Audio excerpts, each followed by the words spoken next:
감사합니다. 금요일 1시로 시간을 잡아서 죄송합니다. 응급의학과 의사들한테 제일 힘든 게 서로 시간 맞추는 거예요. 저희 이사님들도 다 현직에서 근무를 하고 있는 분들이기 때문에 함께 시간을 맞추다 보니 이렇게 불편한 시간을 잡게 돼서 먼저 죄송하다고 사과 말씀드립니다. 오늘 필수 의료 문제 해결과 응급의료 컨트롤 타워 재구축 촉구를 위한 대한응급의학의사회 기자회견을 시작하도록 하겠습니다. 사회를 맡은 홍보이사 겸 대변인 최석재입니다. 인사드리겠습니다. 이영민 회장님, 그다음 김태훈 정책이사님, 김윤성 학수기자님 인사드리겠습니다. 네. 안녕하십니까, 이영민입니다. 안녕하세요. 정책이사 김태훈입니다. 안녕하십니까. 학술이사 김윤성입니다. 네, 오늘 이 자리 기자회견 취지 설명 먼저 회장님 하도록 하겠습니다. 네, 여러 기자님들 반갑습니다. 오늘 기자회견 갑자기 저희가 잡게 된 가장 큰 이유는 응급의료 현장의 이야기를, 아직도 힘들고 해결이 되지 않고 있는 응급의료 현장의 이야기를 여러 기자님들께 공유를 하고자 하는 것이고, 불행인지 다행인지 모르겠습니다. 필수 의료라는 것이 토픽으로 떠오른 지 조금 시간이 지났지요. 과연 필수 의료란 대체 뭐고, 이게 공공의료와 어떠한 관계를 가지고 있으며 해결 방안으로 이야기가 나오고 있는 여러 가지 것들에 대한 비판과 합리적인 개선 방향을 마련하고자 이 자리를 준비를 하였습니다. 오늘 기자회견은 크게 세 가지로 구성을 하였습니다. 첫 번째는 지금 현재 코로나 재유행에 따른 응급의료 현장의 어려움에 대해서 이야기를 드릴 예정이고요. 두 번째는 필수 의료라고 하는 논의되고 있는 여러 부분들에 대한 의사회의 입장을 이야기를 드릴 예정이고요.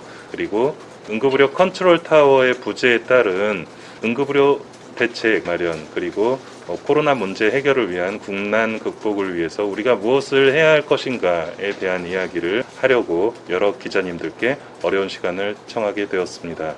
코로나가 2년 반이 지나고 있는데요. 이제 기자님들 뿐만이 아니라 국민들도 다 알고 있습니다. 이게 나라에서 뭘 해서 환자가 줄어드는 게 아니구나. 이제는 다 알고 있어요. 나라에서 뭘 잘못해서 환자가 늘어나는 것도 아니고요. 나라에서 뭘 잘해야 환자가 줄어드는 것도 아닙니다. 이미 전 국민이 절반 가까이 또 숨어있는 감염자를 합치면 그보다 훨씬 더 되겠죠. 저와 함께 일하고 있는 응급의료진들 같은 경우에는 80%가 감염이 됐어요. 나머지 20%도 증상이 있지만 검사를 안 한 사람도 있겠죠.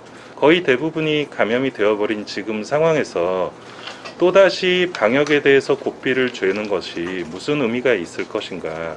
무엇이 과학방역이냐, 국민들은 참 궁금해합니다. 과학방역이라는 거는요, 지금 현재에서 무엇인가를 해서 신규 확진자를 줄이겠다는 노력이 아니고, 현장에서 일하고 있는 응급의학 전문의들의 입장에서는 제대로 된 치료를 제공해서 중증 환자를 예방하고, 확진이 되었으면 중증이 되지 않도록 제대로 조치를 하고, 만약 중증 환자가 생겼다면 거기에 대한 적절한 치료를 제공하는 것, 이게 과학방역이죠.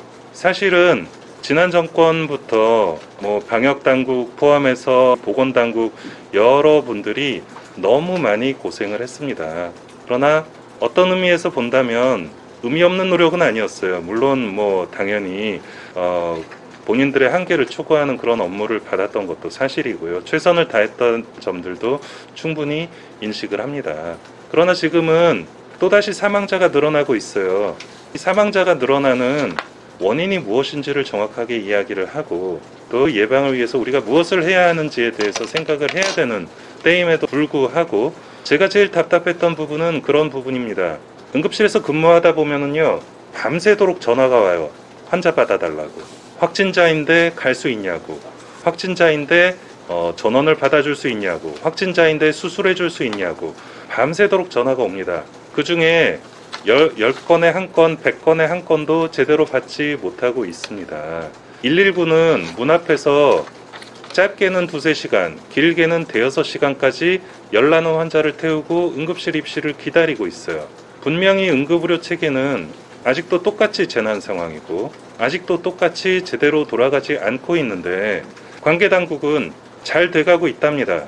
대응 여력이 충분하답니다. 대체 그 대응 여력은 무엇에 대한 대응 여력이며 무엇이 잘 돼가고 있는지 현장에서 일하는 응급의학 전문의들의 입장에서는 전혀 공감이 되지 않고 있습니다. 그래서 제가 타이틀로 잡은 이야기는 지금은 환자를 살려야 할 때입니다 라고 이야기를 드리는 것입니다. 환자를 살리기 위해서는 중증 환자가 제대로 치료를 받아야 합니다. 필수 의료에 대한 논의도 마찬가지입니다. 잠시 후에 다시 한번 세부적인 내용을 이야기를 드리겠지만 아마도 이번 새로 대통령께서 필수 의료에 대한 지원 이야기하셨었죠. 민생을 우선하겠다는 말씀하셨습니다. 이제 그런 의미에서 필수 의료에 편승하고 싶은 많은 분들이 계실 거라고 생각을 합니다. 그러나 정작 모두가 필수 의료라고 인정하고 있는 응급의학과는 지금 이 논의에서 배제가 되고 있어요. 모두가 필수라고 생각해서 당연히 잘 들이라고 생각을 하는 것인지는 모르겠습니다만 이 필수 의료가 무엇이냐 정의를 하는 것 정말 어려운 일입니다. 선진국에서도 아직 필수 의료라는 단어가 정확하게 정의되지 않고 있고요. 우리나라에서도 필수 의료라는 말이 법적으로 정의가 되어져 있는 말이 아닙니다. 그럼에도 불구하고 모두가 필수 의료를 이야기를 하고 있고 모두가 저마다의 해법을 내놓고 있습니다. 필수 의료를 살리기 위해선 전반적인 의료가 살아야 되는 것이고요. 그리고 응급의료에 관한 법률에 나와 있듯이 생명의 위협을 느끼는 환자, 또 심신의 위해를 가할 수 있는 환자들에 대한 응급처치가 제대로 될 수 있는 인프라와 환경을 만드는 것이 우선입니다. 필수 의료에 대해 이야기를 하고자 한다면 먼저 필수 의료를 정의하고요. 그리고 필수 의료를 지원해서 우리가 얻을 수 있는 것, 우리가 나아가야 할 최종 목표가 어디인지를 설정을 해야 필수 의료에 대한 논의가 의미가 있다라고 생각을 합니다. 가장 먼저는 사람 살리기 위해서 지금 뭐부터 해야 되냐 이야기해야 되는 것이고요. 지금 현재 물론 국민들이나 언론에서는 관심도는 줄어들었지만 아직까지도 우리 응급 환자들의 생명을 위협하는 가장 큰 이유는 역시 코로나입니다. 여기에 대한 대응이 제대로 만들어지지 않는다면 생명과 안전을 보호하기 어렵겠죠. 지난 1년 동안 저희 응급의학 의사회는 지속적으로 주장을 했습니다. 여러 가지 이야기들을 했는데요. 이제 알았어요. 아무리 얘기해도 소용이 없구나. 왜? 현장의 의견이 정책으로 반영이 될 수 있는 구조가 아니에요.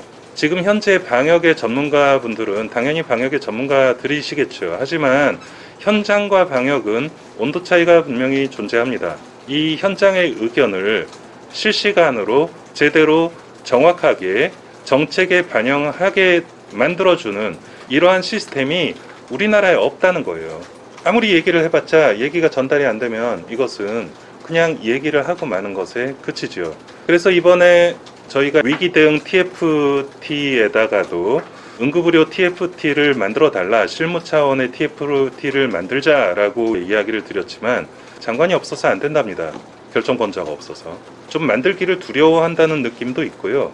그리고 그런 조직들이 만들어졌을 때 뭔가 좀 부담스러운 면들이 있는 것 같다는 생각도 솔직히 듭니다. 현장의 의견을 듣겠다, 현장과 의사소통을 하겠다, 모든 정치인들이 이야기를 하지만 실제로 듣는 사람들은 아직까지는 만나보지 못했어요. 이런 것들이 어떤 식으로 해결될 수 있을 것인가에 대한 저희의 생각을 오늘 이야기를 드리고자 합니다. 그래서 결국은 이 모든 논의가 하나의 논의라고 생각을 합니다. 의사들은 사람 살리는 사람들이고요. 사람 살리기 위해서 무엇이 필요한지를 가장 잘 아는 사람들이죠. 이 사람들의 의견을 잘 모아서 정책으로 반영이 되고 이런 정책이 우리나라 응급의료의 앞날에 또 의료 전체의 발전에 도움이 될 수 있는 방향을 적극적으로 제시를 해보고자 합니다.